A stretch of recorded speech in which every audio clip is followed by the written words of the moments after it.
এইখন ভাঙো ভাঙো হৈ আছে চাওক ৰাস্তাটো পঠিয়াব মই ৰাস্তাই যাবগৈ বাৰু এইখন চোৱা নাই আৰু যোৱাবাৰ পানীত কোমল হৈ আছে না এইবাৰ অলপ ঢেকা দিলে গুচি যাব কি ভয়ংকৰ ৰূপ কপিলি চাওক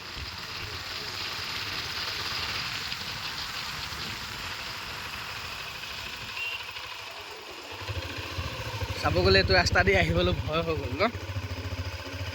এই ডাঙৰ গাড়ীটো আহিলেতো চেচ এই গোটেই ৰাস্তাই নাথাকে এইটো যমুনামুখৰ ৰাস্তা কেতিয়াবা মই যমুনামুখৰ ৰাস্তাই নাইকিয়া কৰি দিম এইটো যমুনামুখ নাযায় নেকি অঁ কেতিয়াবা মই যমুনামুখ পাব পাৰে না অঁ এইফালেদি ঘূৰি আহিব লাগিব বহুত এপাক ঘূৰিব লাগে এইটো বহুত সোনকালে পায় আকৌ যমুনামুখ এইটো ৰাস্তা দি ৰাস্তা গতি